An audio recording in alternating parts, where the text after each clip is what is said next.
네, 오늘 이제 마지막 날이잖아요, 올해. 네. 근데 이제 내년 신년 새해 행사도 다 취소되고 뭐 이렇더라고요, 코로나 때문에. 아무래도 코로나로 이렇게 사람들이 만나고 하는 것들이 이제는 좀 많이 불편해진 게 이제 일상이 된 것 같은데, 그래서 그런지 올해 이렇게 돌아보면 무인 점포가 또 굉장히 많이 생겼다면서요. 네, 뭐 카페나 뭐 편의점 이런 데뿐만 아니라 다양한 분야에서 많이 늘어나고 있는데요. 최근에 보니까 이 안경점도 무인으로 운영되는 곳이 있더라고요. 사실 안경이 뭐 이것저것 써보고 싶은데 계속 꺼내달라고 하기 직원 눈치 보이잖아요. 무인 점포가 이런 점은 참 좋은데 내 시력에 맞는 렌즈 맞출 수 있나 했더니 안경상 분들이 계시는 시간대가 있더라고요. 어쨌든 이 무인 점포 특히 많은 곳이 편의점이죠. 회사별 차이가 있긴 하지만 많게는 1년 사이 8배 넘게 늘었고요. 주요 편의점 회사 4곳을 합하면 2,000개 육박합니다. 무인 점포 왜 늘어나나 봤더니 비싼 인건비 때문이 가장 컸습니다. 최저임금 계속 올라서 내년엔 9,160원이 되죠. 편의점 업계 밤이라도 이 인건비 줄여보겠다고 밤에만 무인으로 운영하는 하이브리드 매장도 많습니다. 무인이면 술 살 때 민증 검사 어떻게 하지? 이렇게 생각하실 텐데요. 올해 규제가 풀렸습니다. 주류 무인 판매 가능해졌죠. 모바일 운전면허증으로 성인 인증 받을 수 있습니다. 그리고 한 패스트푸드점에서도 이번 달 처음으로 이 무인 픽업 시스템을 도입을 했는데요. 그동안 이 키오스크로 주문하는 데는 많았죠. 근데 음식을 받는 것도 저렇게 이 픽업 박스에서 직원 없이 하는 건 처음 나왔습니다.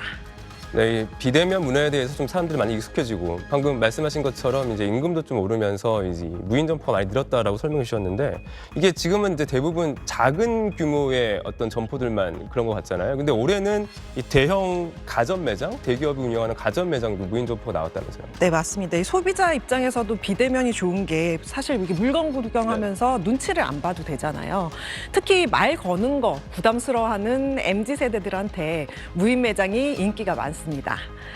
또 코로나 때문에 가전제품도 온라인 쇼핑 많이 하잖아요. 이걸 대기업에서 캐치를 한 거죠. 그래서 이 무인 점포에선 제품을 체험하게 하고 구입은 온라인으로 할 수 있게 했습니다. 한 대기업에서는 지난 5월 가전 매장으로는 처음으로 이 무인 매장을 열었는데 누적 고객 6,000명 중 MZ세대 비율이 70%나 된다고 합니다. 이렇게 인기 많아지면서 내년 상반기까지 무인 매장을 30곳으로 늘린다고 하네요. 참 무인 점포가 점점 더 많아지겠네요. 이런 상황이면요. 근데 하나 좀 궁금한 게 무인 점포는 아무래도 이 보안 문제가 좀 취약할 것 같아요. 실제 네. 그렇습니까? 네, 그렇습니다. 무인 점포 절도 정말 끊이지 않고 일어나고 있는데요. CCTV 없냐? 달면 되지 하시겠지만 있어도 일단 털고 보자는 식의 범죄가 많았습니다.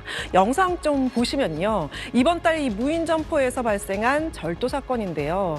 저렇게 이 CCTV에 잘 잡혔죠. 근데 보면 그냥 이 CCTV를 아예 저렇게 돌려놓고 훔칩니다. 무인 결제기를 뜯어내는 데는 1분도 안 걸렸다고 하네요. 또 이 절도만 있는 거 아니죠. 저렇게 술 마시고 담배 피고 자전거까지 끌고 다니고 거기다 잠까지 잡니다. 이거 관리하겠다고 명색이 무인 점포인데 사람을 둘 수도 없잖아요. 그래서 큰 기업에서는 앱이나 신용카드, QR코드로 출입 시 본인 인증을 하고 있지만 자금 점포는 쉽지 않겠죠. 그래서 인터넷진흥원에서 내년부터 이 보안 관련한 무인 점포 가이드라인을 만든다고 하니까요. 어떻게 변할지 좀 지켜봐야 하겠습니다. 근데 이렇게 무인 점포가 계속 늘어나면은 왜 이렇게 전자기기에 익숙하지 않으신 어르신들은 좀 힘드실 것 같아요. 맞습니다. 이 부분도 좀 보완해야 할 부분인데요. 네. 사실 이 젊은 분들도 처음 이 키오스크 사용하면 헷갈릴 때가 있는데 어르신들은 얼마나 더 헷갈리겠어요. 저도 이제 몇 번 매장에서 좀 도와드린 적이 있었거든요. 그래서 이런 무인한 시스템이 정보 소외를 가져오는 거 아니냐 이런 시각도 있어요. 하지만 이 4차 산업혁명 시대의 필연적인 흐름이라서 이걸 거스를 수는 없고 어르신들을 위한 교육 같은 이런 세심한 대책이 필요해 보입니다. 사실 이런 무인 점포 2016년에 미국과 중국에서 앞서 시작을 했는데 망했습니다. 왜냐? 이 삼성경제연구소에서 분석을 했는데 고객 니즈보다 도난 방지나 결제 방식 같은 이 기술에만 집중한 게 패착이었습니다. AI 시대, 로봇 시대가 와도 고객 감동, 소통이 우선돼야 하겠습니다. 네, 이렇게 무인 점포가 늘어나게 되면은 초단기 일자리가 줄어드는 거잖아요. 결국 초단기 일자리는 사회적 취약계층들의 어떤 삶과 연결되어 있는 부분들이 분명히 있어 보여요. 정부가 이 부분에서도 좀 신경을 써야 될 것 같다는 생각이 듭니다. 네, 오늘 잘 들었습니다. 고맙습니다. 키오스크 하면 그림의 떡, 스트레스를 떠올리는 어르신들이 많습니다. 시도도 안 해봤던 것 같은데 익숙하지 않는데 그걸 굳이 좀 겁이 나지. 잘 안 해지더라고. 74살 함영자 씨에게도 키오스크는 두려움의 대상입니다. 함 씨와 함께 새로 도입된 AI 키오스크를 이용해봤습니다. 보험금 청구용 키오스크 앞에 서면 카메라가 함 씨의 성별과 나이를 확인해 글씨 크기를 조절하고 사용에 어려움을 겪고 있다고 판단하면 전화 수화기로 음성 안내를 시작합니다. 네, 도와주세요. 지금은 고객님의 주민등록번호 열쇠 자리를 모두 입력해 주신 후 AI가 음성을 인식하고 직접 안내하는 겁니다. 보고 이 말을 무슨 말인지 잘 모르잖아요. 가르쳐 주니까 하라는 대로 하니까 조금 쉬워. 사투리 인식이라든지 자인어 인식에 관련된 여러 가지 기술들이 복합적으로 들어가 있습니다. 키오스크 사용법을 알려주는 키오스크도 있습니다. 화면이 조금만 바뀌어도 난감합니다. 셀프 오더 타임, 그다음에 우리가 테이블 서비스, 그런 것이 무슨 단어의 뜻을 표현하는지를 모르셔서 커피숍이나 병원같이 자주 가는 장소를 고르고 따라하기와 혼자 하기를 선택해 연습할 수 있습니다.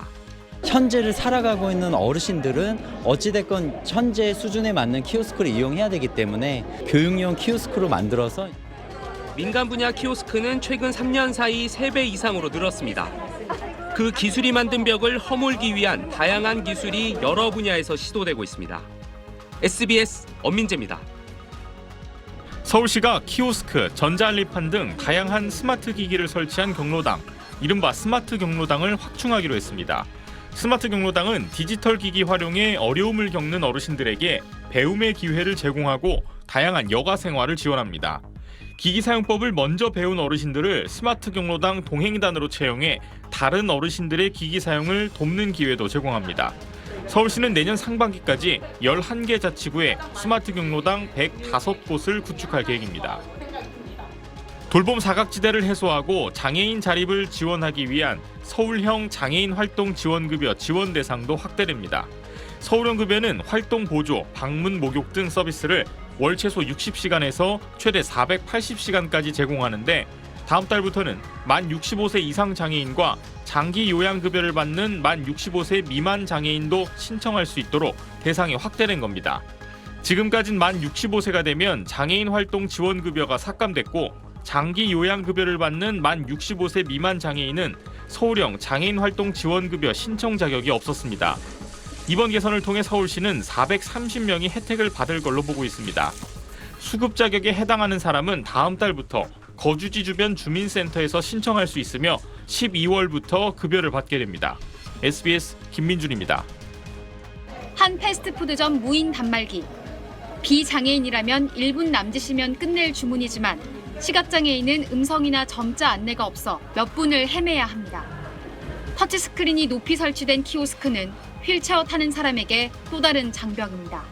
휠체어 발판이 들어갈 수 있는 공간이 없어서 손을 뻗을 때 사이즈의 문제도 있고 제가 접근하는 그 자체가 거의 불가능해요. 반면 설계 단계부터 장애인들의 특성을 고려하면 결과는 달라집니다. 국립중앙박물관에 처음 도입된 이 키오스크는 장애인 관람객들을 위해 점자 키패드와 자동 높낮이 조절 기능이 설치돼 있고 수어를 인식해 추천 동선도 안내해 줍니다.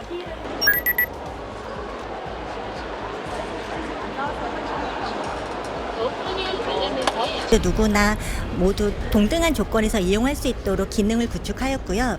실제 청각장애인들이 수어로 질문하고 수어로 답변받을 수 있는 서비스를 저희가 특히 중점을 두고 한 대기업은 서비스 접수용 키오스크에 수어 기능을 탑재했습니다. 청각장애인에겐 한글 자막보다 수어가 더 이해하기 쉽기 때문입니다. 장애인 차별금지법에 따라 공공기관과 금융, 의료 분야 등에선 내년부터 장애인을 배려한 키오스크 도입이 의무화됩니다. 하지만 기계값이 상대적으로 비싼 편이라 일반 식당 등 장애인들이 일상적으로 자주 이용하는 공간까지 설치가 더 확산되려면 자영업자들의 비용 부담을 덜어줄 방법도 고안할 필요가 있습니다. SBS 최희원입니다.